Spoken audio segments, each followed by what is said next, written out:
And welcome to the Herdman T podcast, where I am your host, Herdman T. And today's topics will be bradycardia or bradycardia and lymphoma. First things first, let's do a mic.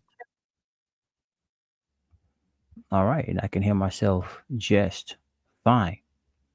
So, the reason I chose to talk about bradycardia is because it is a part of my carousel that I have available for you on Patreon.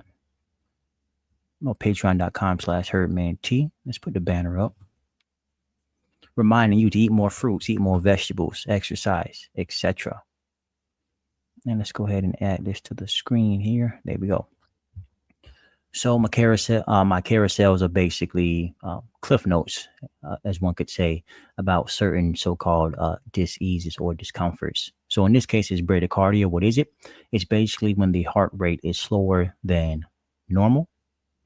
I just get this off the screen for now. So heart rate slower than normal. So basically your heart contains a sinus node, which is the sinus node generates electrical impulses that can cause your heart rate to go up or go down.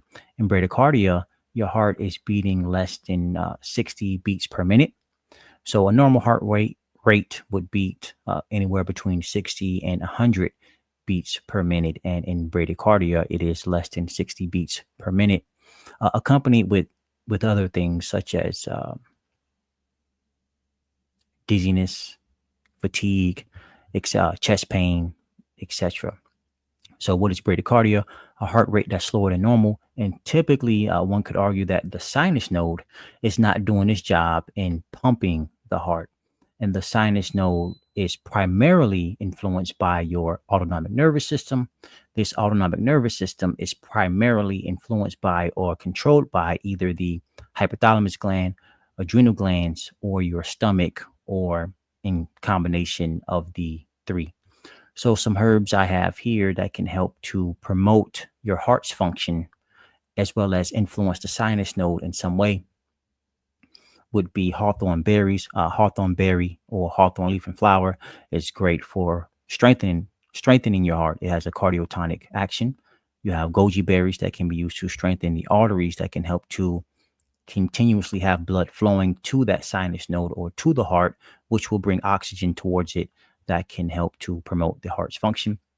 And then you have adaptogens, which are great for promoting the adrenal glands function as well as your hypothalamus glands function.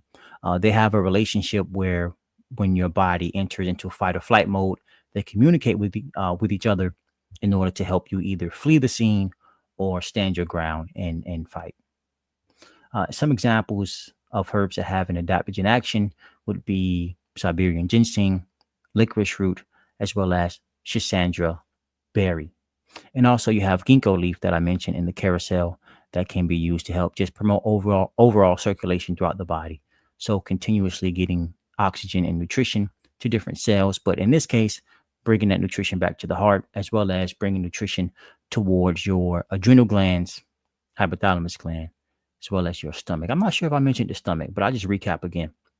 So bradycardia, one of the key tissues to focus on when raising the heart rate will be the sinus node. Reason being, it generates electrical impulses in the heart that can control the heart's beat. So it can, if it's malfunctioning, it'll cause the heart to decrease, in this case, bradycardia, or less than 60 beats per minute. And tissues that controls the sinus node within the heart would be the hypothalamus gland, your adrenal glands, or the stomach. Now, herbs that can be used to help promote the hypothalamus gland and adrenal glands function typically have an adaptogen action.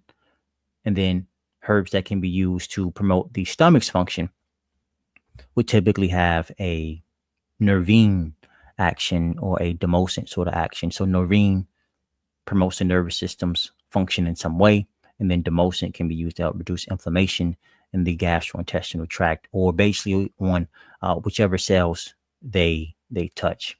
So licorice root has a demoscent action as well as an adaptogen action, but also slippery elm bark tends to be a fan favorite when it comes to promoting reducing inflammation in the stomach area.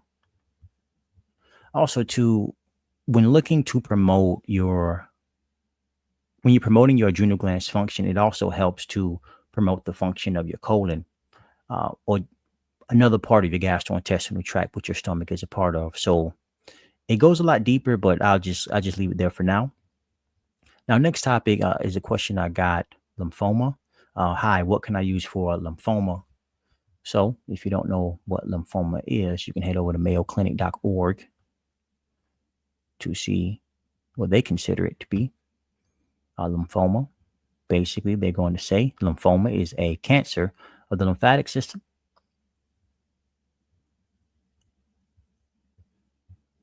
So, when looking at cancer, no matter where it is, it's basically abnormal cells, and they tend to replicate in an uncontrollable way. So, cancer cells that replicate in an uncontrollable way, and they begin to form masses, tumors, etc.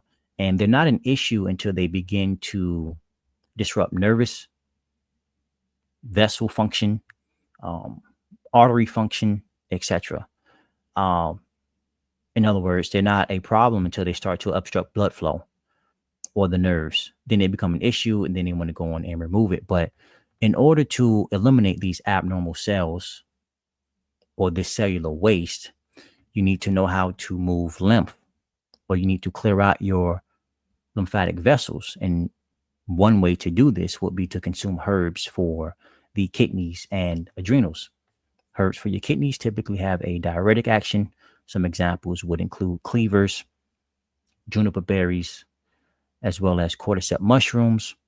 Cleavers is a great place to start. It can be used to promote your kidneys function as well as move lymph. Juniper berries and cordyceps mushrooms are much stronger. Juniper berries to more so cleanse the kidneys, and cordyceps mushrooms more so to strengthen your kidneys.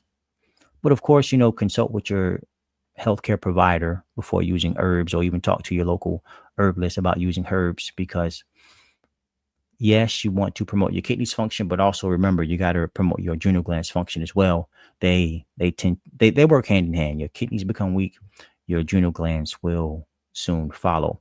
But also too, you have strong herbs that can be used to solely promote your lymphatic system's function, such as bloodroot, poke root, cancer tree. And herbs like cancer tree, people like myself don't have access to, because I'm not in high enough rank in the herbalist world to gain access to them.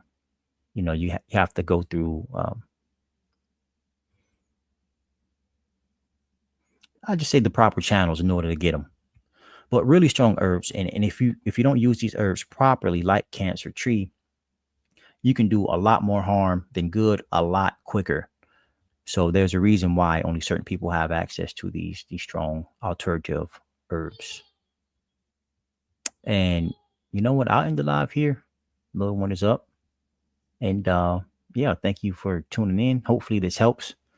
I'll just do a quick recap. As a matter of fact, yeah, I'll do a quick recap. So, oh, hold on. I'm not done yet. Okay. Give me a second. I'm not done yet. Yeah. All right. Yeah. So, quick recap. Bradycardia is a heart rate. What does bradycardia mean? Basically, if you have a heart rate that's lower than normal, how can you speed this up? In short, strengthen your autonomic nervous system.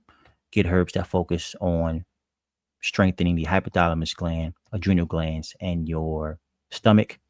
Also, too, when using herbs, they tend to stimulate cell function. When stimulating cell function, this is going to lead to cellular waste, and this cellular waste needs to be moved out of your body via the lymphatic system, which will lead you into the kidneys, then excreted out through your urethra. And the same goes for lymphoma. This is just a bunch of cellular waste that is being created and stored, in a sense, in different parts of your body, and they need to be moved out via the lymphatic system. And your lymphatic system could be clogged or backed up. One way they could be backed up is excess protein tends to lead to poor filtration in your kidneys. Of course, drinking a lot of coffee can lead to weak adrenal glands, because coffee is basically a nerving stimulant, or in this case, it will stimulate your adrenal glands over and over and over again to the point where they become weak and can't function properly. And as I said earlier, weak adrenal glands can lead to weak kidneys and vice versa. But ultimately, you got to move lymph. And one way to do it, taking herbs, also consuming fruits can help, berries, grapes, watermelons, mangoes, etc. Exercise can be used to move lymph. Also, getting massages can also help to move lymph. But you want to do all of these things, in sync, in order to get the most desirable results that you are looking for. And with that being said, hope you have a great afternoon, morning, and or night. Peace.